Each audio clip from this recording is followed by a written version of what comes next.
मिट्टी की मुर्गी, सोने का अंडा।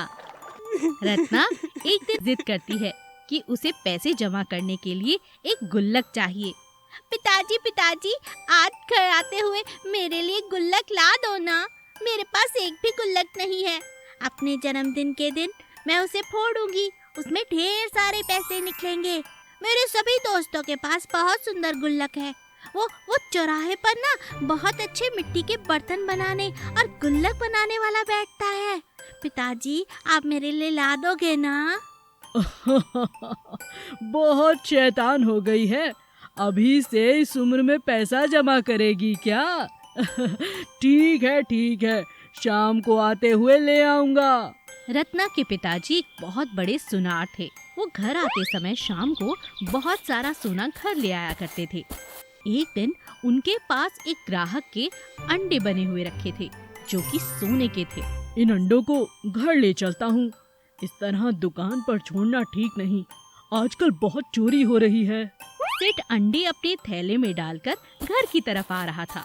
चौराहे के पास पहुंचते ही सेठ को याद आता है कि रत्ना ने एक गुल्लक मंगवाई है।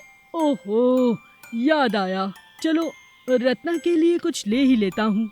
वो रत्ना के लिए गुल्लक वाले से एक मिट्टी की मुर्गी ले लेता है, जिसमें पैसे जमा करने के लिए गोल छेद बना हुआ था। सेठ उन मिट्टी की मूर्तियों में कमियां निकाल रहा था। अरे कोई भी अच्छी नहीं है। इसकी नाक बड़ी है। अरे इसकी आँख तो बिल्कुल बेकार है। ये रंग अच्छा नहीं है। हाँ, ये ठीक लगती है।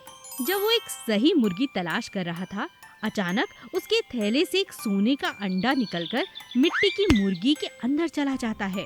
सेठ को इस बात का पता भी नहीं चलता और वो मिट्टी की मुर्गी उठाकर पैसे देकर अपने घर की तरफ चला जाता है। अरे छोटी सी प्यारी सी गुल्लक! रत्ना गुल्लक को पाकर बहुत खुश थी, लेकिन अगले दिन जब सेठ ने अंडों को गिना तो उसे एक अंडा कम मिला। हाय राम, मैं ग्राहक को क्या जवाब दूंगा? मेरा अंडा कहाँ गया? सेठ पूरे घर में तलाश करता है। तभी सेठ को याद आता है कि कल वापसी में लौटते हुए उसने गुल्लक खरीदी थी। वो फटाफट जाकर रत्ना की गुल्लक को देखते हैं। अरे रत्ना, बेटा जरा अपनी गुल्लक तो देना। जल्दबाजी में गुल्लक नीचे गिर जाती है और फूट जाती है। रत्ना जोर जोर से रोने लगती है। मेरी गुल्लक! पिताजी ने मेरी गुल्लक तोड़ दी। अरे रत्ना, चुप हो जा बेटा। सेठ खुश हो जाता है क्योंकि गुल्लक के अंदर उसे सोने का अंडा मिल जाता है।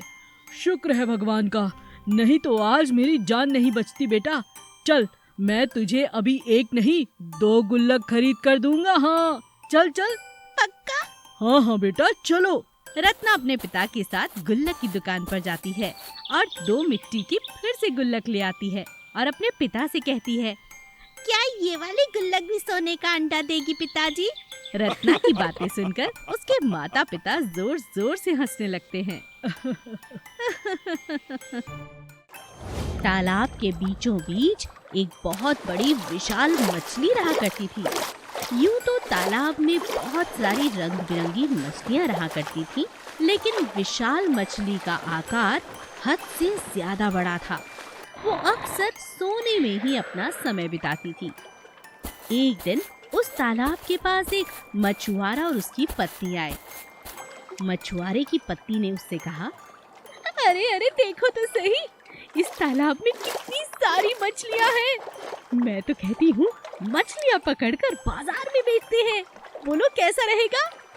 हाँ, ये तो बहुत अच्छा उपाय है। चलो शुरू हो जाओ। दोनों पति पत्नी मिलकर अब हर रोज वहाँ से हजारों मछलियाँ लेकर जाते और बाजार में बेचते थे। धीरे धीरे उस छोटे से तालाब की मछलियाँ खत्म होती जा रही थीं। विशाल मछली को इस बात की बिल्कुल खबर नहीं थी, लेकिन बाकी मछलियों को इस बात की बहुत चिंता थी। तो सभी मछलियों ने योजना बनाकर बड़ी मछली के पास जाने का फैसला किया। उठो उठो बड़ी मछली उठो, मुसीबत की घड़ी आ गई है। ये तालाब बहुत जल्द बिना मछलियों के हो जाएगा और यहाँ तुम अकेली रह जाओगी। अरे उठो ना। सभी मछलियों के उठाने पर विशाल मछली जाग जाती है। क्यों परेशान कर रही हो? बात क्या है? और इतना शोर कैसा?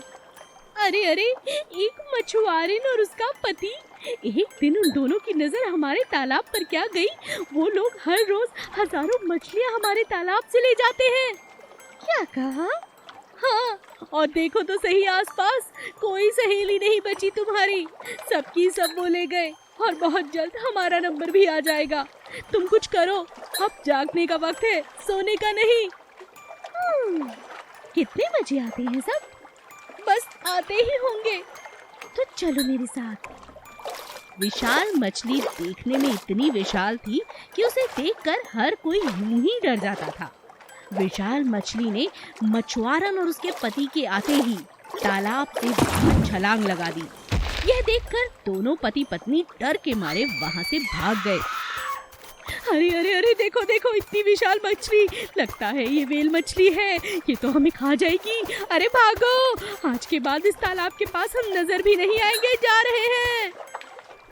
विशाल मछली तुरंत उनके जाते ही पानी में वापस लौट आती है और इस बात पर सभी बहुत खुश हो जाते हैं और नन्ही नन्ही प्यारी प्यारी मछलियाँ विशाल मछली को धन्यवाद देती हैं।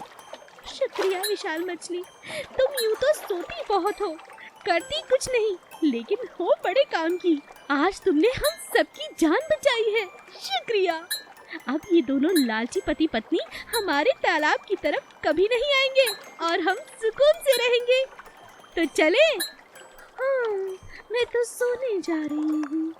विशाल मछली फिर से आराम करने के लिए चली जाती है। जादुई चिकन मशीन। राम और कमल दो सगे भाई थे। वो दोनों श्यामपुर गांव में अपने माता पिता के साथ रहा करते थे। उनके पिताजी का अंडों और मुर्गियों का कारोबार था। जैसे ही राम और कमल बड़े हुए, वैसे ही उनके माता पिता ने उन दोनों की बड़े धूमधाम से शादी की। राम की बीवी का नाम था कमला और कमल की बीवी का नाम था विमला। राम की बीवी कमला व्यवहार की बहुत अच्छी थी। उसने घर में आते ही घर का सारा काम संभाल लिया। वो सुबह जल्दी उठकर अपने सास ससुर की सेवा करती, घर का सारा खाना बनाती और कमल और उसकी बीवी के लिए भी खाना बनाया करती थी। लेकिन दूसरी ओर कमल की बीवी विमला बहुत ही सुस्त और चालाक थी। वो बड़ी चालाकी से कोई न कोई बहाना बनाकर घर के काम टाल दिया करती थी। कमला दीदी, जरा मेरे लिए भी खाना बना दो ना, मेरे सर में बहुत दर्द है। हाँ हाँ बिमला, मैं बना देती हूँ। ला, तेरे सर पे बाम मल देती हूँ। इस तरह से कमला ने अपनी सेवा भाव से सभी का दिल जीत लिया था। धीरे धीरे राम और कमला ने मेहनत करके अपने पिता के कारोबार को काफी आगे बढ़ा दिया था। ये देखकर विमला बहुत जलने लगी। एक दिन उसने कमल से कहा, अजी मैं तो कहती हूँ बाबूजी से कहकर हिस्सा बंटवारा करवा लो, नहीं तो भाभी ना पूरा हिस्सा खा जाएगी और हम काम करते रह जाएंगे। कमल अपनी बीवी की बातों में आ जाता है और अपने पिता से कहता है, पिताजी बहुत हुआ, मुझे अपने कारोबार में अपना हिस्सा चाहिए। क्या कहते हो बेटा, हिस्सा लोगे? परिवार से अलग रहोगे? हाँ पिताजी, इसमें बुरा ही क्या है? ठीक है, जैसी तुम्हारी इच्छा। राम कमल के पिताजी घर का बंटवारा करने के लिए दोनों से कहते हैं, लेकिन पिता की बात सुनकर राम कहता है, पिताजी आप ये क्या बात कर रहे हैं? इस घर का बंटवारा कभी नहीं होगा। मैं तो कहता हूँ कमल को अगर मुर्गियों का कारोबार और एक घर चाहिए तो आप उसे दे दीजिए। मैं और कमला गांव के बाहर वाले मकान में रह लेंगे। शाबाश बेटा, मुझे तुझसे यही उम्मीद थी। और अगले ही दिन राम और कमला घर छोड़कर गांव के बाहर वाले मकान में रहने के लिए चले जाते हैं। ये देखकर विमला और कमल बहुत खुश होते हैं। राम और कमला जैसे ही पुराने मकान की सफाई करने लगते हैं, तभी कमला को वहाँ एक बोतल मिलती है। कमला जैसे ही उस बोतल की सफाई करके उसका ढक्कन खोलती है, तभी उसमें से एक जादुई आत्मा निकलती है। ये देखकर कमला डर जाती है। डरो मत कमला, मुझे एक शैतान जादूगर ने इस बोतल में बंद कर दिया था। तुमने मुझे आजाद किया है, मैं तुम्हारा बहुत शुक्रगुजार हूँ। ऐसा कहते ही उस आत्मा ने हवा में हाथ हिलाया और देखते ही देखते वो पुराना मकान एक नए अच्छे मकान में बदल गया और साथ में ही एक बहुत बड़ा पोल्ट्री फार्म भी बन गया, जहाँ पर की मॉडर्न टेक्निक की मशीनें लगी हुई थी और खूब सारे अंडे और मुर्गियां भी थी। ये देखकर कमला बहुत खुश हुई और यहाँ पे विमला और कमल ने अपने बुरे व्यवहार के कारण सारा व्यापार चौपट कर दिया। कमल को अपनी गलती का एहसास हो चुका था। उसने जाकर अपने पिता और अपने बड़े भाई से माफी मांगी और दोनों भाई फिर से इकट्ठे होकर रहने लगे। सत्तू और उसकी पत्नी का गाय का घी बेचने का बहुत बड़ा व्यापार था। धीरे धीरे उनका व्यापार बहुत नुकसान उठा रहा था। लोग उनका घी खरीदते ही नहीं थे, क्योंकि गांव में और भी बहुत से लोगों ने गाय पाल रखी थी। उनका दूध, घी, मक्खन इत्यादि वो बाजार में बेचते थे। हर किसी को हमेशा सत्तू का सामान पसंद नहीं आने लगा। इस बात से सत्तू बहुत परेशान हो गया। एक दिन सत्तू की बेटी जब स्कूल से घर लौटी, पिताजी पिताजी कल स्कूल की फीस भरनी है, आपको ध्यान है ना? अरे बिटिया, फीस क्या?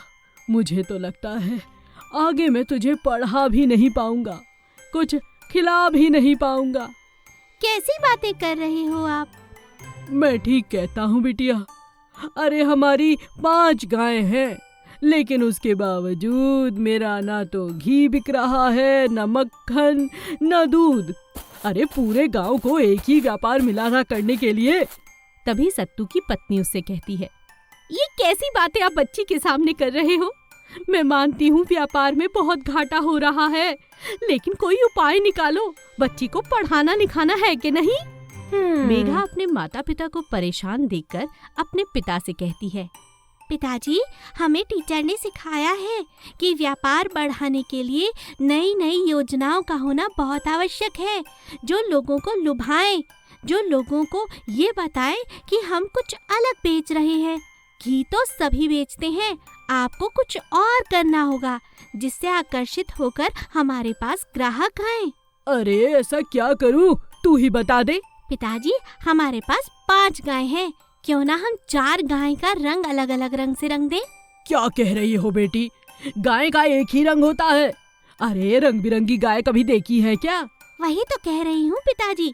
अगर हम अपनी गाय को सुंदर खूबसूरत रंग से रंग देंगे, उन्हें सुंदर सुंदर पोशाक पहनाएंगे, तो लोगों को हम ये कह सकते हैं कि हमारे पास पंचरंगा घी है। अरे वाह बिटिया, तू तो बड़ी मजेदार बातें करने लगी। मेघा की माँ को मेघा की बातें बहुत अच्छी लगती हैं और वो अपने पति से कहती है, अरे बहुत बढ़िया योजना है, तुम करके तो देखो। सत्तू अपनी बेटी की बात मानकर हर जगह बड़ा बड़ा बोर्ड लगा देता है, पंचरंगी गाय का देसी घी। लोग उस बोर्ड को पढ़ते हैं तो सत्तू के घर गाय का दर्शन करने के लिए जरूर आते हैं। रंग बिरंगी खूबसूरत गाय देखकर हर कोई उनका घी खरीदता है। दिन प्रतिदिन अब सत्तू का घी बाजार में दूर दूर तक जाने लगा। सत्तू का व्यापार दिन दुगनी रात चौगनी तरक्की करने लगा। यह देखकर एक दिन सत्तू की पत्नी अपने पति से कहती है, अरे वाह, मजा ही आ गया। अभी तो हमने अपनी बिटिया को 8वीं कक्षा तक ही पढ़ाया है और इतना बड़ा ज्ञान दे गई हमें।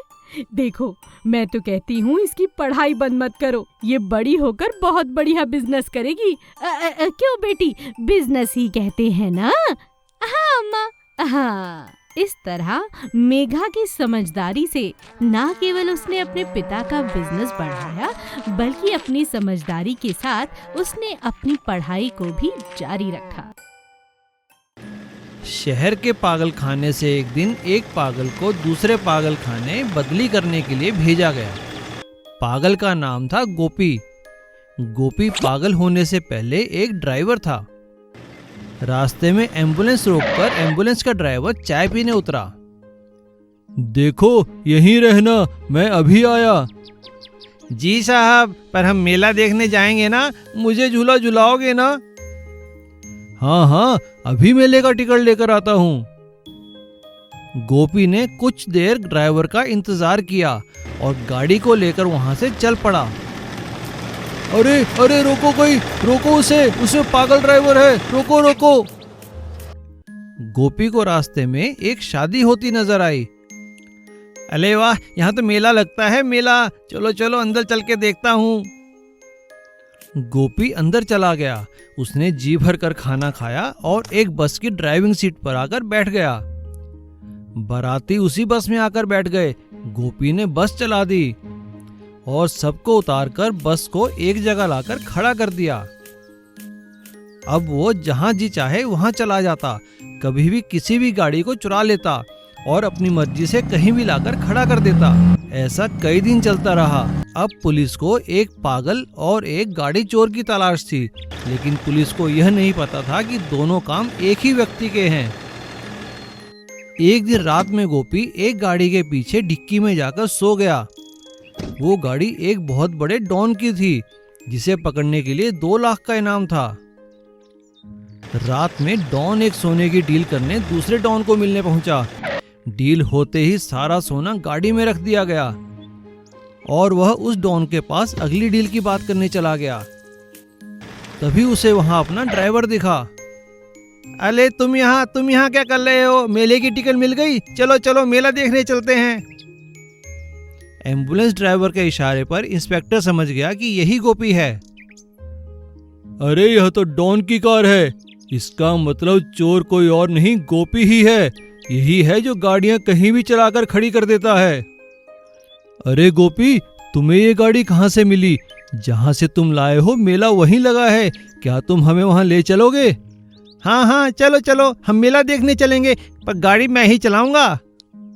हाँ तुम ही चला लेना। गोपी कार चलाता है और ड्राइवर और इंस्पेक्टर को अपने साथ उसी जगह ले जाता है जहाँ पर दोनों डॉन थे।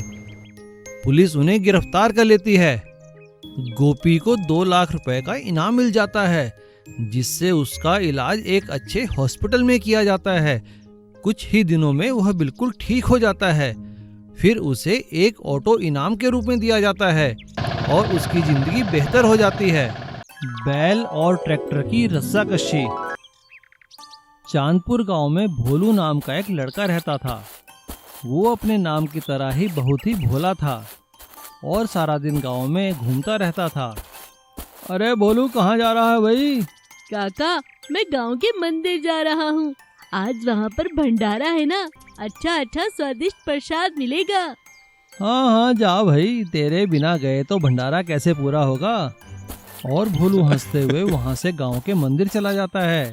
मंदिर में पहुँचते ही भोलू की नज़र मंदिर के बाहर बनी नंदी बैल की मूर्ति पर पड़ती है और वो उस मूर्ति के साथ खेलने लगता है। वो खेल खेल में उस मूर्ति के ऊपर बैठ जाता है और उसके सींग पकड़कर बोलने लगता है। अरे कब से बैठे हो? चलो चलो, उठो ना। तभी मंदिर के पंडित जी बाहर आकर भोलू से कहते हैं, अरे बेटा भोलू, ये तुम क्या कर रहे हो? ये पत्थर के नंदी बैल हैं, ये उठेंगे नहीं। चलो जाओ बेटा, कहीं और जाकर खेलो। पंडित जी की बात सुनकर भोलू बड़ी मासूमियत से कहता है, नहीं, मुझे पूरा यकीन है पंडित जी, ये नंदी महाराज एक दिन जरूर उठकर चलेंगे, मेरी बात को नजरअंदाज नहीं करेंगे। अब तो ये मेरे दोस्त बन चुके हैं ना। अच्छा बेटा, जैसी प्रभु इच्छा, तुम खेलना चाहते हो तो खेलते रहो। और भोलू वहाँ पर रोज आकर उन नंदी बैल से खेलता रहता है और गांव के सभी लोग उसका मजाक उड़ाते हैं। एक दिन जब भोलू नंदी बैल से खेल रहा था, तभी वहाँ पर विजय नाम का एक लड़का अपना ट्रैक्टर लेकर आता है। वे सभी भोलू का मजाक उड़ाने लगते हैं। पगला भोलू, देखो तो क्या कर रहा है। हाँ देखो तो कैसे पत्थर से खेल रहा है। अरे ये तो पागल है, चलो चलो हम लोग ट्रैक्टर की सैर करते हैं। बच्चों को अपना मजाक उड़ाता देखकर भोलू उन बच्चों से कहता है, देख लेना, मेरे नंदी महाराज इस ट्रैक्टर को निकाल कर भगा देंगे। अच्छा, तुम्हारे नंदी बैल उठेंगे, मेरे ट्रैक्टर से रस्साकशी करेंगे। ठीक है भोलू, तो 2 दिन बाद अपने नंदी बैल को लेकर गांव के बाहर मैदान में आ जाना, वहीं पर फैसला हो जाएगा कौन जीतता है, मेरा ट्रैक्टर है तुम्हारे नंदी बैल। और सभी बच्चे हंसते हुए वहाँ से ट्रैक्टर पर चले जाते हैं। बच्चों के जाने के बाद भोलू रोने लगता है और वो नंदी बैल से कहता है, नंदी महाराज उठो ना। ठीक है, अब मैं जा रहा हूँ, अब मैं यहाँ कभी नहीं आऊँगा, आप आएंगे। और ऐसा कहकर भोलू रोता हुआ अपने घर चला जाता है। देखते ही देखते 2 दिन बीत जाते हैं और भोलू मंदिर नहीं जाता है। लेकिन 2 दिन बाद वो गांव के मैदान में जाता है। वहाँ वो देखता है कि विजय ट्रैक्टर लेकर उसका इंतजार कर रहा था। भोलू को अकेला देखकर सभी बच्चे हंसने लगते हैं। लेकिन तभी वहाँ पर अचानक से एक बहुत तगड़ा बैल आ जाता है। लेकिन वो बैल चुपचाप भोलू के पास आकर खड़ा हो जाता है और बड़े ही प्यार से गर्दन हिलाने लगता है। भोलू उसको प्यार करता है और उसे नमस्कार करते हुए कहता है, अरे अरे, मेरे नंदी महाराज आ गए। आओ महाराज आओ, इस ट्रैक्टर को निकालो और फेंक दो बाहर। देखो मेरे नंदी महाराज आ गए। मैंने कहा था ना माँ, तुमने देखा ना? देखो देखो, सब लोग देखो। भोलू के ऐसा कहते ही बैल हुंकार भरकर आगे बढ़ता है और ट्रैक्टर को खींचता हुआ दूर ले जाता है। ये हम जीत गए, जय भोलेनाथ। इसीलिए कहते हैं कि भगवान भक्त के वश में होते हैं। सोने का चूहा।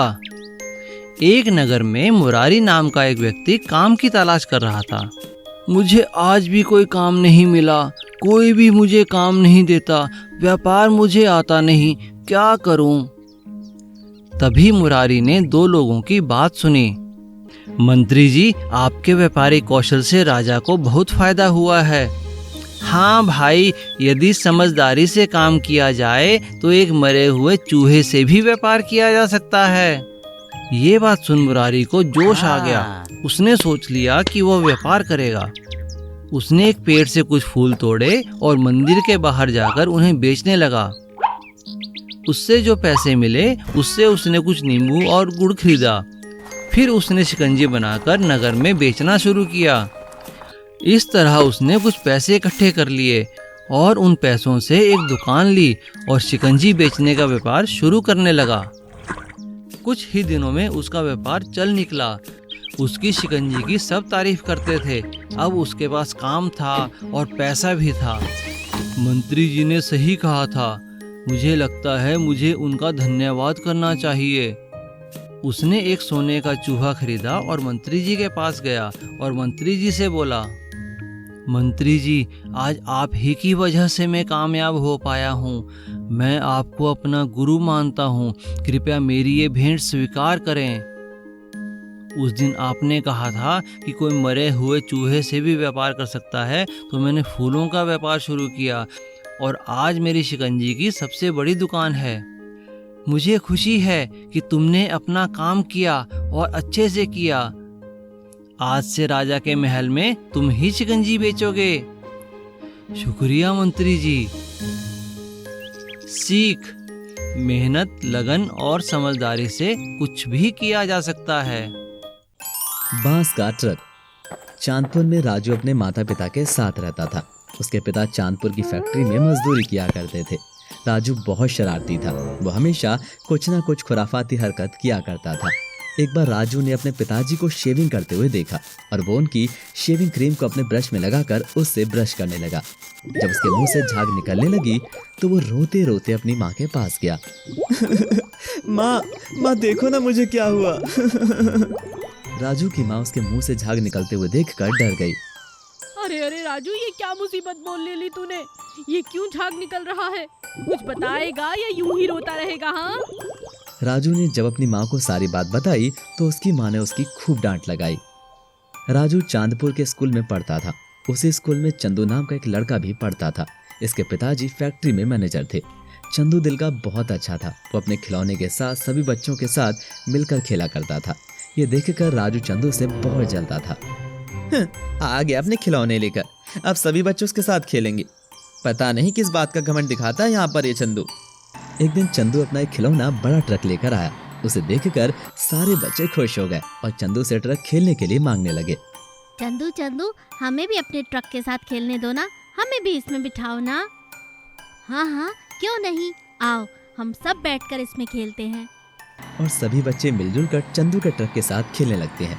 लेकिन राजू अपनी आदत के अनुसार उससे चिढ़ गया और कहने लगा, मेरे पास तो इससे भी अच्छा ट्रक है। सभी बच्चों ने राजू से कहा, तो ठीक है, कल अपना ट्रक लेकर आना।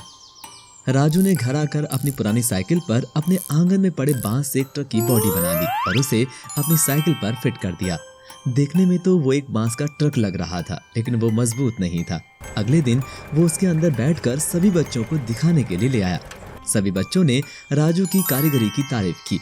अपनी तारीफ सुनकर राजू को घमंड आ गया और उसने चंदू को अपने ट्रक के साथ रेस लगाने के लिए कहा और चंदू और राजू दोनों के ट्रकों की रेस शुरू हो गई। थोड़ी दूर चलने के बाद चंदू का ट्रक आगे निकल गया, लेकिन राजू का बांस का ट्रक उसके साइकिल के ऊपर से खुलकर पूरी तरह बिखर गया और जो बाकी रह गया वो थी चंदू की पुरानी साइकिल। ये देखकर सभी बच्चे हंसने लगे। राजू की हालत देखो, अरे इसका चेहरा तो देखो कैसे लाल हो गया है, सारी मेहनत बर्बाद हो गई राजू। तब चंदू ने राजू को समझाया, राजू हम सब मिलकर खेलते हैं, तभी तो मैं सारे खिलौने यहाँ सबके लिए लाता हूँ। चलो आओ तुम भी हमारे साथ खेलो ना, हम सब दोस्त हैं, हमें मिलकर खेलना चाहिए, ईर्ष्या नहीं करनी चाहिए मेरे दोस्त। अब राजू समझ चुका था कि हमें किसी से जलना नहीं चाहिए। अंडे वाला राजन। जगतपुर नाम के गांव में राजन नाम का एक आदमी रहता था। उसका अंडों का व्यापार था। वह अपने गांव में कम दाम पर अंडे खरीदकर शहर में दुगने दाम पर बेचता था। एक दिन उसका साला मनोहर उसके पास आया। जीजा जी, मुझे काम की आवश्यकता है, क्या आप मुझे अपने यहाँ काम देंगे? काम तो तुम कुछ करते नहीं, मैंने तो तुम्हें कोई काम करते नहीं देखा, बस हमेशा ख्याली पुलाव पकाते रहते हो, क्या काम कर पाओगे तुम? हाँ जीजा जी, मैं काम करूँगा, आप विश्वास तो करो। राजन ने मनोहर को अपने पास काम पर रख लिया। मनोहर देखो, ये अंडे पास वाली दुकान पर दे आओ। हाँ जीजा जी। इस तरह एक सप्ताह बीत गया।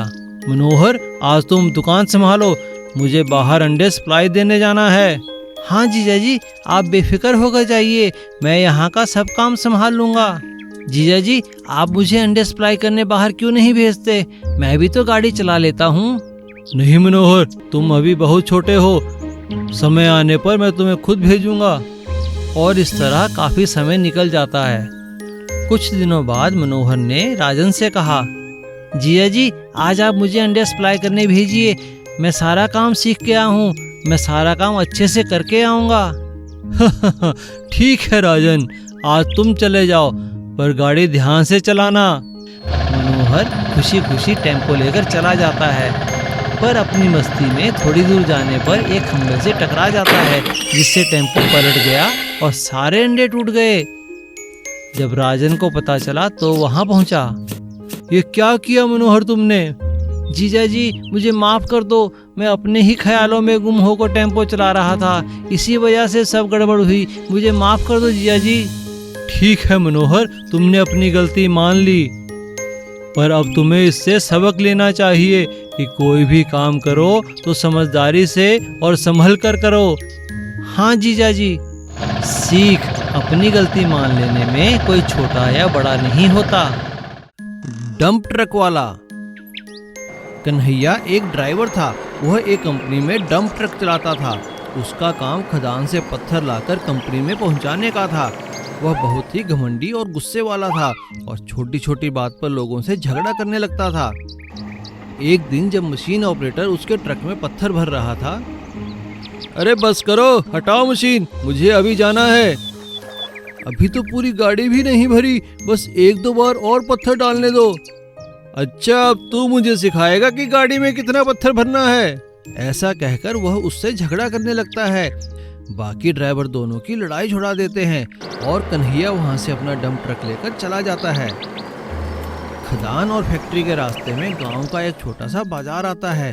कन्हैया बाजार के बीचों बीच डंप ट्रक खड़ा कर कुछ सामान खरीदने के लिए उतर जाता है, जिसकी वजह से सड़क पर जाम लग जाता है। तभी एक पुलिस वाला वहां आता है। अरे इस ट्रक का ड्राइवर कहाँ है? थोड़ी देर बाद कन्हैया वहां आता है तो पुलिस वाला उसे डांटते हुए कहता है, हटाओ अपना ट्रक यहाँ से। अरे साहब, तो कहाँ खड़ा करूं, मुझे सामान भी तो लेना है। अरे यह कोई कार है क्या जो तुम इसे लेकर बाजार में सामान लेने आए हो? हटाओ इसे यहाँ से, अगर दोबारा यहाँ देखा तो तुम्हें थाने में बंद कर दूंगा। अरे हाँ हाँ ठीक है साहब, मेरे लिए तो यह कार ही है। ऐसा कहकर कन्हैया अपना डंप ट्रक लेकर वहां से चला जाता है। पुलिस वाले कन्हैया की शिकायत उसकी कंपनी में करते हैं। कंपनी का ऑफिसर कन्हैया को बुलाकर उससे कहता है, कन्हैया, हमें तुम्हारी काफी शिकायतें सुनने को मिलती हैं। अगर तुम्हारी एक और शिकायत मिली तो तुम्हें नौकरी से निकाल दिया जाएगा। हाँ हाँ, अभी निकाल दो नौकरी से, तो तुम्हारा इतना बड़ा डंप ट्रक कौन चलाएगा। ऐसा कहकर वह गुस्से में अपना ट्रक लेकर चला जाता है और आदत अनुसार फिर मार्केट के बीचों बीच खड़ा कर देता है। दोनों तरफ जाम लग जाता है। तभी एक एम्बुलेंस की आवाज सुनाई देती है। कन्हैया ट्रक से उतरकर सब्जी खरीदने लगता है। एक आदमी कन्हैया से कहता है, अरे ड्राइवर साहब, अपना ट्रक हटा लो, देख नहीं रहे एम्बुलेंस आ रही है। अरे जाओ यहाँ से, सब्जी लेते ही ट्रक हटा दूंगा। कन्हैया जैसे ही सब्जी लेकर ट्रक के पास जाता है, तभी उसकी नजर एम्बुलेंस में लेटे अपने बेटे पर पड़ती है। अरे अरे बेटा, क्या हुआ तुम्हें? एम्बुलेंस में बैठे स्कूल के मास्टर जी बोलते हैं, क्या ये तुम्हारा बेटा है? खेलते खेलते बेहोश हो गया है, इसे जल्दी हॉस्पिटल पहुंचाना है और पता नहीं किस बेवकूफ ने यह ट्रक यहाँ खड़ा कर दिया है। कन्हैया तुरंत ही वहां से अपना ट्रक हटा देता है और उसे अपनी गलती का एहसास होता है कि उसके गुस्से के कारण कभी भी किसी का नुकसान हो सकता है और वह कभी भी किसी से झगड़ा नहीं करने की और ना ही अपना डंप ट्रक रास्ते में खड़ा करने की कसम खाता है। एटीएम चोर। चंदू बचपन से ही बस स्टैंड पर भीख मांगता था। थोड़े थोड़े करके उसे अपने खाने के लिए पैसे तो मिल जाते थे, पर अब वह बड़ा हो गया था। वह एक दिन सोचने लगा कि अधिक पैसों को इकट्ठा करने के लिए क्या करे। मेरे पास इतना धन नहीं है, लेकिन मुझे अच्छी अच्छी चीज़ें खाना और कपड़े पहनने का शौक है।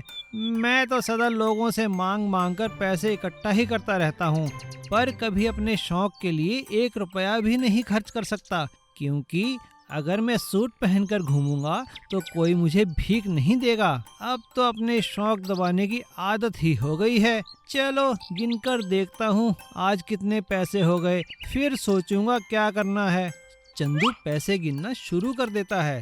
तभी उसकी नज़र सड़क के उस पार लगे एटीएम मशीन पर जाती है, जहाँ एक आदमी पैसे निकाल रहा था। वह उससे जाकर भीख मांगता है। दे दे बाबू, भूखे को रोटी के लिए 5-10 रुपए दे दे बाबू। अरे तुम्हें भीख मांगते शर्म नहीं आती? हट्टे कट्टे हो, कुछ काम क्यों नहीं करते? अरे बाबू, मुझे क्या समझा रहे हो? आपने भी तो अभी भीख मांगी है इस मशीन से।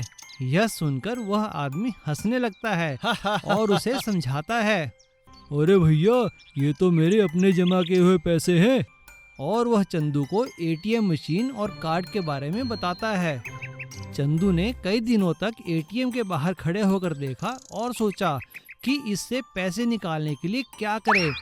फिर उसे एक तरकीब सूझी। आ गया आइडिया आ गया। मैं समझ गया मुझे इससे पैसे कैसे निकालने हैं। फिर वह सभी भिखारियों को इकट्ठा कर कहता है कि उसने बैंक वालों से मिलकर उनके लिए यह एटीएम खोला है, ताकि वे अपने पैसे जमा करके अपने जीवन में आगे बढ़ सकें। अरे यह तो बहुत अच्छा हुआ। लो भाई चंदू, मेरे पैसे भी जमा कर दो। हाँ हाँ, ये ठीक है। मैं अपने देश की सरकार से भी कहूँगा भिखारियों के लिए हर शहर में एटीएम खोले। कुछ दिनों तक सब अच्छा चला। भिखारी चंदू को पैसे देते, वो एटीएम में जमा करने का दिखावा करता और आवश्यकता पड़ने पर भिखारियों को चंदू पैसे वापस भी कर देता। एक दिन चंदू ने कहा, अरे बाप रे, एटीएम तो खराब हो गया। अरे भाई लोग, जरा मेरी सहायता करो इसे खोलने में। सभी भिखारी चंदू की मदद करने लगते हैं, लेकिन उन्हें क्या पता चंदू उनसे एटीएम में चोरी करवा रहा है। एटीएम मशीन खोलते ही बैंक और पुलिस स्टेशन में अलार्म बज उठता है और पुलिस वाले आकर सभी भिखारियों को पकड़ लेते हैं। अच्छा, तो भीख मांगते मांगते चोरी करने लगे। चलो सब जेल में, वहां जाकर भीख मांगना। और पुलिस सबको पकड़कर कैद कर देती है। सूरजपुर नाम के एक गांव में अरुण करके एक आदमी रहता था। उसका पुराना फैन ठीक करने का व्यापार था। वह हर रोज गांव में जाकर सभी गलियों में घूम के फैन रिपेयर करके घर आता था। एक दिन जब वो बाहर गया था, उस दिन बहुत धूप थी। सुनो सुनो, फैन रिपेयर वाला आया। फैन जितना भी पुरानी हो ठीक करेंगे, जैसा भी हो ठीक करेंगे। ऐसा बोलकर गांव में जा रहा था, लेकिन शाम तक कोई भी उसे नहीं बुलाया। धूप ज्यादा होने के कारण वह थक गया था और उसे सर दर्द भी आने लगा। इसीलिए घर जाकर आराम करने की सोची। जब वह घर जाकर सो रहा था, ठीक 12 बजते ही कुछ ट्रैक्टर चलने की आवाज उसे सुनाई देती है, लेकिन उसको ट्रैक्टर तो दिखाई नहीं दी। वो सोच में पड़ जाता है। अगले दिन भी जब वो सो गया था, फिर से उसे ट्रैक्टर चलने की आवाज सुनाई देती है। घबराकर अगले दिन डॉक्टर के पास जाता है। डॉक्टर साहब, मुझे रात को अजीब आवाजें सुनाई दे रही हैं। कुछ ट्रैक्टर की तेजी से चलने की आवाज सुनाई दे रही है। अरे, ये कैसा हो सकता है? अगर आसपास में कुछ नहीं तो ये सब तुम्हारी वहम है। रुको, मैं तुमको एक दवाई देता हूं। तुम इसे हर रोज रात को ठीक सोने से पहले ये दवाई लेकर सो जाना। आराम से सो जाओगे। अरुण ने जाकर ठीक ऐसा ही किया। सोने से पहले दवा खाकर सो गया। अगले दिन दोपहर तक नहीं उठा। जब उसका दोस्त सोनू आकर देखा तो अरुण सो रहा था। अरे उठो अरुण, तुम इतने देर तक सो क्यों रहे हो? देखा, टाइम 3 बज गया है। काम के लिए नहीं जाओगे क्या? उठो उठो। अरे यार, कल रात को मैंने ये दवा खा के सो गया और कुछ पता ही नहीं चला। लेकिन दवाई किस लिए है? अरे यार, मुझे अजीब से रात को ट्रैक्टर चलने की आवाज सुनाई दे रही है, इसीलिए डॉक्टर के पास गया तो ये दवाई दिया है। अरे यार, ये दवाई नहीं है, नींद की दवाई है। और ट्रैक्टर चलने की आवाज तो मुझे भी सुनाई दे रही है। लगता है दाल में कुछ काला है भाई। ऐसा बोलकर अरुण और सोनू गांव में जाकर डॉक्टर के घर के पास जाकर चुपके से देखते हैं। तभी उनको एक सीक्रेट सुरंग की मार्ग दिखाई दिया। वह सुरंग गांव के नीचे से जा रही थी। उसमें जाकर देखा तो वहां पर एक ट्रैक्टर में सोने का स्मगलिंग करते हुए 2 आदमी थे। तभी वहां पर डॉक्टर भी आया और ऐसा बोला, अरे बेवकूफों, कितने बार बोलना है कि ट्रैक्टर को धीरे से चलाया करो। गांव में सबको पता चल गया है इस ट्रैक्टर के बारे में। डॉक्टर को देखते ही अरुण और सोनू को पता चल गया कि डॉक्टर ही ट्रैक्टर में सुरंग की रास्ते से गोल्ड स्मगलिंग कर रहा है। तुरंत पुलिस को फोन किया और सारी बात बताई। ये बात पता चलते ही पुलिस आकर डॉक्टर को और उन दोनों आदमियों को गिरफ्तार कर लेती है। बाद में गांव वाले अरुण और सोनू की साहस को देखकर उनको इनाम भी देते हैं। एक समय की बात है, एक गांव में किशोर नाम का मुर्गी वाला रहा करता था। उसके पास बहुत सारी मुर्गियां थी, जिनके अंडे वो बाजार में बेचकर पैसे कमाता था। लेकिन एक दिन जब किशोर अपनी मुर्गियों के अंडे इकट्ठे कर रहा था, तो वो एक चीज देखकर बड़ा हैरान रह गया। एक बड़ा अंडा देखकर उसकी आंखें फटी की फटी रह गईं। अरे ये क्या, इतना बड़ा अंडा? ये तो सबसे अलग है, बहुत अलग दिख रहा है। किशोर अंडे को हैरानी से देखता है और सोचने लगता है कि आखिर इतना बड़ा अंडा किस मुर्गी ने दिया होगा। वो जल्दी जल्दी बाजार गया और सारे बाजार के लोग बड़ा अंडा देखने के लिए वहाँ आए और हर कोई वो बड़े अंडे खरीदना चाहता था। अरे भैया, इतना बड़ा अंडा मुझे भी एक दे दो। बहन जी, ये बस एक ही है, इन्होंने ले लिया, आपके लिए मैं कल ला दूंगा। अरे भैया, मुझे भी चाहिए। हर कोई किशोर का बड़ा अंडा लेना चाहता था। किशोर ने सबसे ज्यादा दाम पे वो अंडा बेच दिया। अब सभी किशोर को ऐसा अंडा फिर से लाने के लिए ललचाने लगे। भैया, कल ला दोगे ना ऐसा अंडा? मैं इंतजार करूंगा और आपको मुंह मांगी कीमत दूंगा। हाँ। अच्छा, ओहो, अब इन लोगों को वो अंडा कहाँ से ला कर दूं? अगर कल ना दिया तो? और ये मुर्गी कौन है जो इतना बड़ा अंडा दे रही है? अगर इतना बड़ा अंडा देने वाली मुर्गी को बेचा जाए तब तो और भी फायदा हो सकता है। घर पहुंचकर किशोर को फिर से वही एक और बड़ा अंडा मिलता है। वो उसे उठाता है और जोर जोर से मुर्गियों से एक बात पूछने लगता है। बताओ मुझे, ये विशाल अंडा किस मुर्गी का था? तुम में से जिसने भी ये अंडा दिया है मेरे पास आओ, वरना मैं इन अंडों को फेंक दूंगा। यह सुनकर मुर्गी किशोर के पास भागती हुई आई। ये अंडा तो मैंने दिया है। किशोर मुर्गी को देख खुश हुआ और अगले दिन जाकर बाजार में जोर जोर से चिल्लाने लगा। भाइयों और बहनों, ये है वो मेरी चमत्कारी मुर्गी जिसने इतना विशाल अंडा दिया है। आओ आओ आओ, इसे खरीद ले जाओ, ले जाओ, ले जाओ। किसी ने भी किशोर की बात का यकीन नहीं किया। मुर्गी भी समझ गई कि किशोर अब लालची बन चुका है और वो लालच के चक्रव्यूह में फंस चुका है। उसने किशोर से बचकर अपने पंख फैलाए और जंगल की तरफ भाग गई। और अब किशोर के लालच के कारण ना मुर्गी बची और ना ही अंडा। सूरजपुर नाम के एक गांव में अरुण करके एक आदमी रहता था। उसका पुराना फैन ठीक करने का व्यापार था। वह हर रोज गांव में जाकर सभी गलियों में घूम के फैन रिपेयर करके घर आता था। एक दिन जब वो बाहर गया था, उस दिन बहुत धूप थी। सुनो सुनो, फैन रिपेयर वाला आया। फैन जितना भी पुरानी हो ठीक करेंगे, जैसा भी हो ठीक करेंगे। ऐसा बोलकर गांव में जा रहा था, लेकिन शाम तक कोई भी उसे नहीं बुलाया। धूप ज्यादा होने के कारण वह थक गया था और उसे सरदर्द भी आने लगा। इसीलिए घर जाकर आराम करने की सोची। जब वह घर जाकर सो रहा था, ठीक 12 बजते ही कुछ ट्रैक्टर चलने की आवाज उसे सुनाई देती है, लेकिन उसको ट्रैक्टर तो दिखाई नहीं दी। वो सोच में पड़ जाता है। अगले दिन भी जब वो सो गया था, फिर से उसे ट्रैक्टर चलने की आवाज सुनाई देती है। घबराकर अगले दिन डॉक्टर के पास जाता है। डॉक्टर साहब, मुझे रात को अजीब आवाजें सुनाई दे रही हैं। कुछ ट्रैक्टर की तेजी से चलने की आवाज सुनाई दे रही है। अरे, ये कैसा हो सकता है? अगर आसपास में कुछ नहीं तो ये सब तुम्हारी वहम है। रुको, मैं तुमको एक दवाई देता हूं। तुम इसे हर रोज रात को ठीक सोने से पहले ये दवाई लेकर सो जाना। आराम से सो जाओगे। अरुण ने जाकर ठीक ऐसा ही किया। सोने से पहले दवा खाकर सो गया।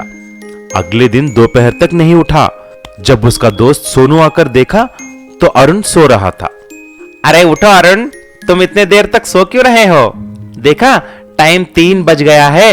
काम के लिए नहीं जाओगे क्या? उठो उठो। अरे यार, कल रात को मैंने ये दवा खा के सो गया और कुछ पता ही नहीं चला।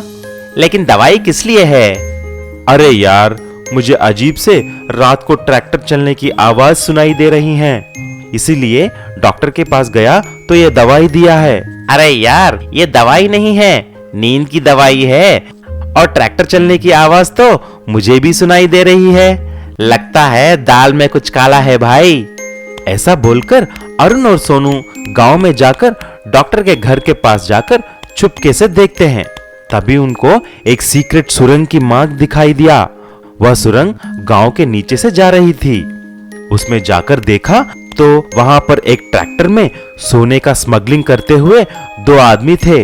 तभी वहां पर डॉक्टर भी आया और ऐसा बोला, अरे बेवकूफों, कितने बार बोलना है कि ट्रैक्टर को धीरे से चलाया करो। गांव में सबको पता चल गया है इस ट्रैक्टर के बारे में। डॉक्टर को देखते ही अरुण और सोनू को पता चल गया कि डॉक्टर ही ट्रैक्टर में सुरंग की रास्ते से गोल्ड स्मगलिंग कर रहा है। तुरंत पुलिस को फोन किया और सारी बात बताई। ये बात पता चलते ही पुलिस आकर डॉक्टर को और उन दोनों आदमियों को गिरफ्तार कर लेती है। बाद में गांव वाले अरुण और सोनू की साहस को देखकर उनको इनाम भी देते हैं। एक गांव में किशन नाम का एक किसान अपनी माँ के साथ रहता था। वो गांव के जमींदार की जमीन पर खेती का काम करके अपना और अपनी माँ का गुजर बसर किया करता था। किशन बहुत ही मेहनती था, लेकिन वो बहुत ही बेवकूफ़ भी था और उसकी बेवकूफ़ी भरी हरकतों की वजह से लोग उस पर हंसा करते थे। एक दिन जमींदार ने किशन से कहा, अरे भाई किशन, जरा नए आम के पेड़ से आम तो लाकर खिलाना। मैंने कल देखा था उस पेड़ के आम पक गए हैं। अभी लाया मालिक, अभी लाया। किशन आम के पेड़ से आम लाकर जमींदार को खाने के लिए भेंट करता है, लेकिन आम खाते ही जमींदार किशन से कहता है, अच्छे, अरे कृष्णा, ये आम इतने कड़वे क्यों हैं? मालिक, मैंने आम लगाते हुए आम की गुठली के बीच में नीम के बीज भी डाल दिए थे ताकि आम और भी गुणी हो जाएं। कृष्णा की ये बात सुनकर जमींदार अपना सिर पकड़कर बैठ जाता है और वहाँ खड़े सभी लोग हंसने लगते हैं। एक दिन जमींदार कृष्णा को एक नया मिनी ट्रैक्टर देते हुए कहते हैं, कृष्णा, अब ये ट्रैक्टर तुम्हारा है। अब इस ट्रैक्टर से खेतों में काम करना और इसे संभाल कर रखना तुम्हारी जिम्मेदारी है। कृष्णा ट्रैक्टर लेकर अपने घर चला जाता है। लेकिन रात को जब वो ट्रैक्टर बाहर खड़ा करके सो रहा था, तभी कुछ शरारती बच्चे उसके ट्रैक्टर के टायरों की हवा निकाल देते हैं। अगले दिन सुबह कृष्णा की माँ उससे कहती है, हाय राम, अरे अरे कृष्णा, ये देख तेरे ट्रैक्टर का लोगों ने क्या हाल किया है। तू सोया ही रहेगा क्या? कृष्णा बाहर आकर ट्रैक्टर की हालत देखता है तो परेशान हो जाता है और बड़ी मेहनत से एक एक करके सारे टायर खोलकर उनमें दोबारा से हवा भरवाता है और उन्हें दोबारा ट्रैक्टर में फिट कर देता है। सारा दिन काम करने के बाद कृष्णा रात को ट्रैक्टर फिर घर के बाहर खड़ा कर देता है और पूरी रात घर की खिड़की पर बैठ के उसकी चौकीदारी करता है ताकि कोई ट्रैक्टर को खराब ना कर दे। ये देखकर कृष्णा की माँ उससे कहती है। माँ की बात सुनकर कृष्णा कहता है, लेकिन माँ, अगर किसी ने बांस में आग लगा दी तो? अरे बेवकूफ, अगर इतना ही डर है तो ट्रैक्टर में जाकर क्यों नहीं रहता? माँ की बात सुनकर कृष्णा को एक आइडिया आता है और वो अगले ही दिन एक छोटा सा तिरपाल लेकर अपने मिनी ट्रैक्टर में एक मिनी घर बना लेता है और उसी में रहने लगता है। अब कृष्णा ट्रैक्टर में ही खाता है, पीता है और काम करने के बाद उसी में सो जाता है। सभी लोग उसे समझाते हैं कि कृष्णा घर के आसपास एक चार दीवारी बना ले और उसमें ट्रैक्टर खड़ा करो। ऐसे ट्रैक्टर में घर बनाकर सोने में खतरा है। लेकिन कृष्णा किसी की बात नहीं सुनता और वो अपने ट्रैक्टर में बनाए मिनी घर में ही रहने लगता है। एक दिन कृष्णा दिन में सारा काम खत्म करके जब रात को अपने मिनी ट्रैक्टर घर में सो रहा था, तभी जोर की आंधी आती है और उसका तिरपाल उड़ जाता है। कृष्णा को सारी रात ठंड में ही बाहर काटनी पड़ती है।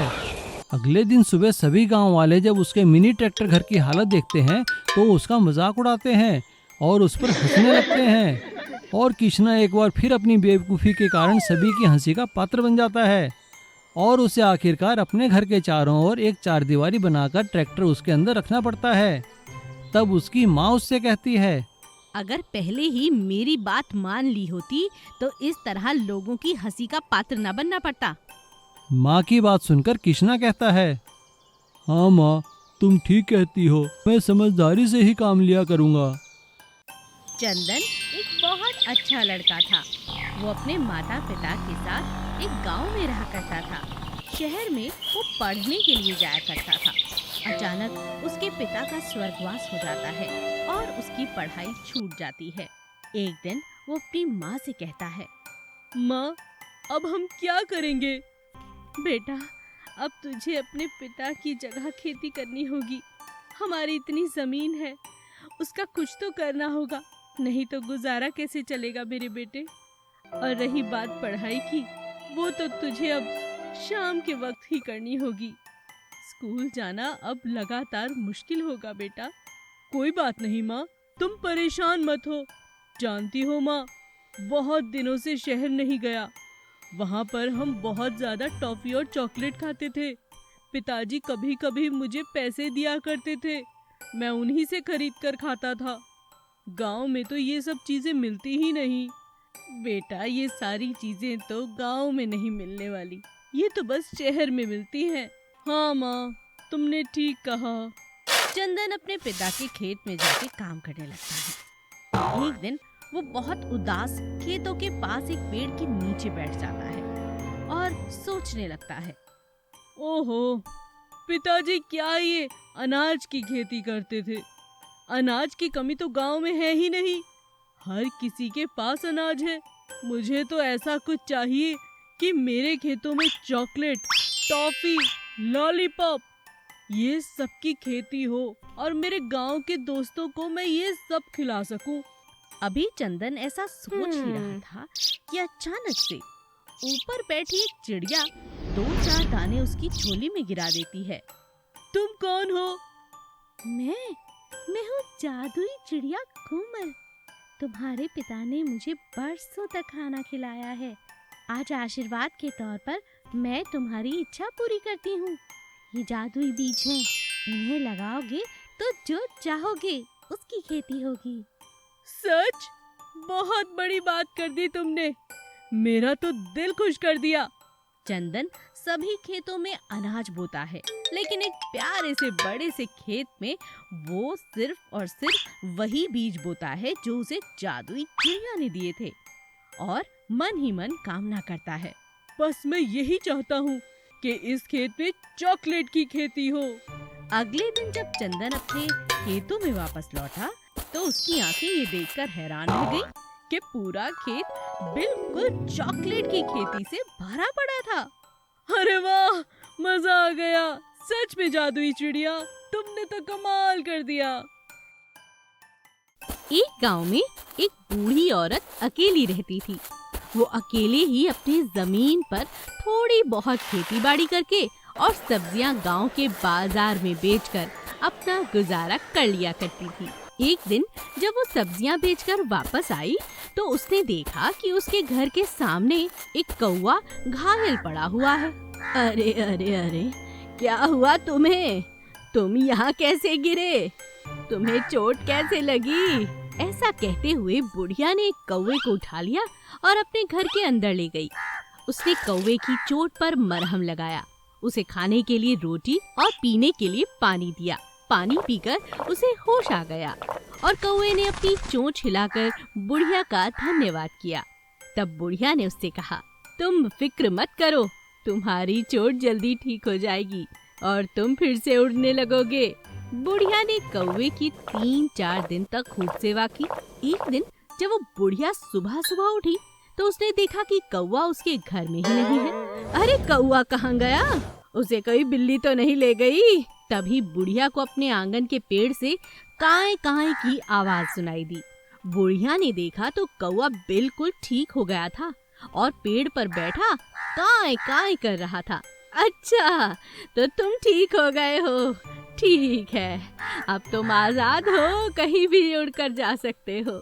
जब बुढ़िया ने ऐसा कहा तो कौवा उड़कर उसके सामने बैठ गया और कहने लगा, नहीं नहीं अम्मा, मैं कहीं नहीं जाऊंगा, मैं आपके पास ही रहूंगा। अरे क्या तू बोल सकता है? हाँ अम्मा, मैं बोल सकता हूँ। अब कौवा बुढ़िया के पास ही रहने लगा। एक दिन जब सुबह सुबह कौवा बाहर से उड़कर आया तो उसने देखा कि बुढ़िया अंदर बीमार पड़ी है। उसे बहुत तेज बुखार था और वो बुखार में दर्द के मारे कराह रही थी। कौवे ने अपनी चोंच से बुढ़िया को पानी पिलाया। पानी पीते ही बुढ़िया की आंखें खुल जाती हैं और तब कौवा कहता है, आप फिक्र मत करो, मैं अभी जाकर डॉक्टर को बुलाकर लाता हूँ। और कौवा उड़ता हुआ सीधा डॉक्टर के पास गया। डॉक्टर ने कौवे को देखा और कहा, अरे ये कौवा कहाँ से आ गया? उड़ाओ इसे यहाँ से। लेकिन कौवे ने झट से डॉक्टर की घड़ी उठाई और उसे लेकर उड़ने लगा। घड़ी काफी कीमती थी। डॉक्टर और उसके कर्मचारी भी पकड़ो पकड़ो कहते हुए कौवे का पीछा करने लगे और भागने लगे। कौवा उड़ते उड़ते सीधा बुढ़िया की झोपड़ी के पास गया और अंदर आ जाता है।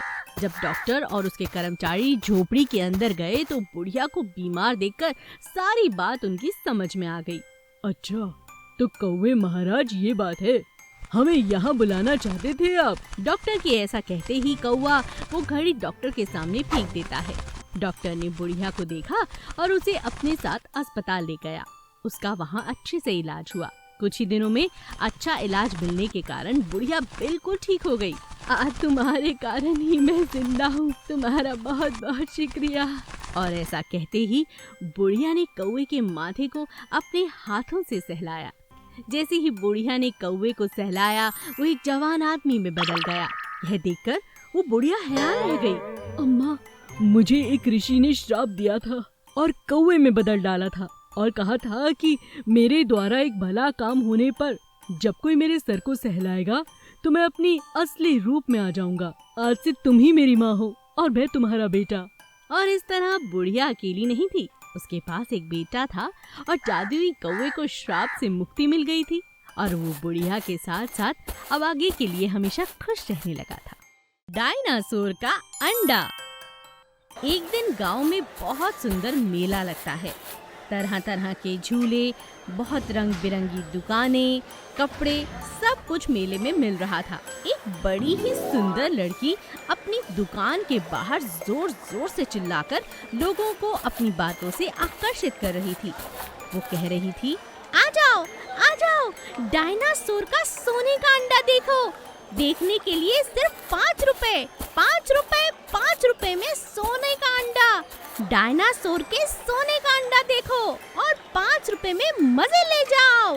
उस लड़की की बातें सुनकर मेले में आया हर कोई इंसान उस सोने के अंडे को देखना चाहता था। लोगों की लाइन लग गई थी। हर कोई उस अंडे को देखकर बहुत हैरान था। आइए आइए, क्यों, कैसा लगा अंडा? मजा आया ना?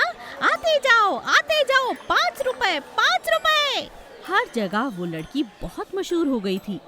दूर दूर से, गांव-गांव से लोग उस मेले में सिर्फ इसीलिए आ रहे थे क्योंकि वो लड़की डायनासोर का सोने का अंडा दिखा रही थी।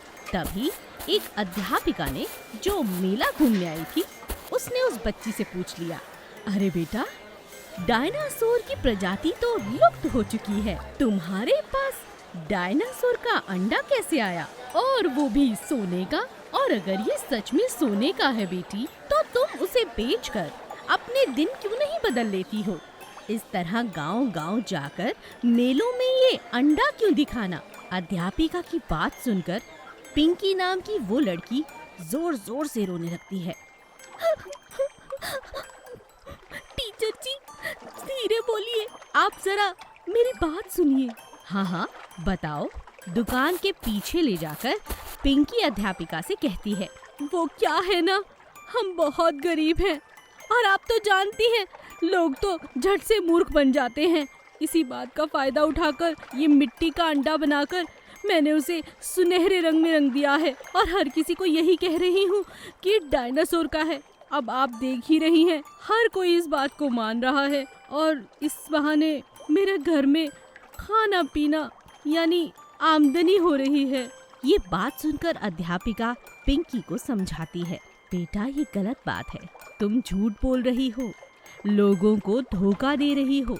मैं मानती हूँ कि तुम गरीब हो, मगर ये तरीका बिल्कुल गलत है और अगर गरीबी है तो मजदूरी कर सकते हैं, मगर झूठ बोल के कमाया हुआ धन बहुत गलत है और ये तुम्हारी पहली शिक्षा है जो मैं तुम्हें देती हूँ। पिंकी को अपनी गलती का एहसास होता है। वो अपनी माँ से कहकर मजदूरी करना शुरू कर देती है, छोटा मोटा काम करती है और सरकारी स्कूल में जाकर पढ़ने लगती है और अध्यापिका को कहती है, अब मैं मेले में नहीं जाती हूँ, अब मैं स्कूल जाती हूँ, पढ़ाई करती हूँ और मजदूरी करके माँ बाप की मदद भी करती हूँ। बहुत अच्छा बेटी, बहुत अच्छा। सीतापुर गांव में बरसातों के दिनों में खूब बरसात हुई और लगातार बिजली कड़कती रही। कोई भी गांव वाला घर से नहीं निकला, लेकिन इस बरसात में सबका बहुत नुकसान हो रहा था। फसलें उजड़ रही थी, छतें टपकने लगी थी, हर तरफ बस पानी ही पानी था। किशन लाल के घर से भी पानी टपक रहा था। वह छत पे जाकर देखता है कि पानी कहाँ से टपक रहा है। अचानक बिजली कड़कती है और किशन लाल पे आ गिरती है। वो बेहोश हो जाता है। जब उसे होश आता है, अरे अरे ये मुझे क्या हुआ? खैर छोड़ो, चलो अच्छा हुआ बारिश बंद हो गई। अब शादी में चलता हूँ, नहीं तो दोस्त नाराज हो जाएगा। किशन लाल अपने दोस्त की शादी में पहुँचता है, लेकिन वहाँ देखता है लड़की वाले बहुत परेशान थे क्योंकि उस गांव में अधिक बारिश के कारण बिजली कटी हुई थी। लेकिन यह क्या, किशन लाल के पहुँचते ही वहाँ सारी लाइटें और पंखे चलने लगे। सब हैरान थे और लगातार किशन लाल को ही देख रहे थे। तभी किशन की नजर अपने पैरों पर गई। वह बिजली की तारों के ऊपर खड़ा था। जैसे ही वह वहां से हटा, लाइट फिर चली गई। अरे यह सब क्या हो रहा है? तभी लड़की के भाई ने कहा, अरे भाई किशन लाल, तुम तो हमारे लिए भगवान के दूत बनकर आए हो। कृपया यहीं खड़े रहो, जब तक शादी नहीं हो जाती। हम तुम्हें पानी खाना सब यहीं दे देंगे। शादी तो धूमधाम से हो गई, लेकिन बेचारा किशन लाल एक ही जगह बिजली की तारों पर खड़ा रहा। अब हर कोई उसे किशन लाल बिजली वाला कहते, क्योंकि उसके शरीर से बिजली निकल रही थी।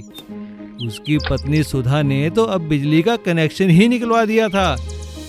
अरे सुधा, तुमने ऐसा क्यों किया? आप भी कमाल करते हैं। भगवान ने इतना बड़ा वरदान जो दिया है, मैं बिजली का बिल क्यों भरूं? हाँ, आप जो है सारा दिन मुफ्त में बिजली देने के लिए। अरे तुम पागल हो गई हो क्या सुधा? मैं कोई और काम ना करूं? सारा दिन बस यहीं खड़ा रहूं, रात को भी यहीं खड़ा रहूं बिजली की तारें पकड़कर। एक दिन परेशान होकर किशन लाल बिजली के दफ्तर गया। उसने वहां देखा कि बहुत धांधली चल रही थी। बड़े बड़े सेठ और पैसों वालों के घर तो 24 घंटे बिजली आती है, लेकिन परेशान तो आम आदमी है जिन्हें बिजली 10 घंटे से भी कम मिल रही थी। यह देखकर वह कहता है, अच्छा तो ये चक्कर है, अभी तुम्हारी पुलिस में कंप्लेंट करता हूँ। सभी बिजली वाले चौंक जाते हैं। वह उसे पकड़कर एक खंबे से बांधने की कोशिश करते हैं, लेकिन वह उसे छू भी नहीं पाते। उन्हें इतना तेज करंट लगता है कि दूर जाकर गिरते हैं। किशनलाल हंसते हुए कहता है अगर पुलिस से बचना है अभी पूरे गांव में 24 घंटे बिजली भेजो, वरना यहाँ रोज आकर झटके देता रहूंगा। बिजली वाले तुरंत पूरे सीतापुर गांव में 24 घंटे बिजली की सप्लाई करते हैं। और अब किशनलाल को भी थोड़ा आराम मिलता है, क्योंकि अब उसे किसी को बिजली सप्लाई नहीं करनी पड़ती।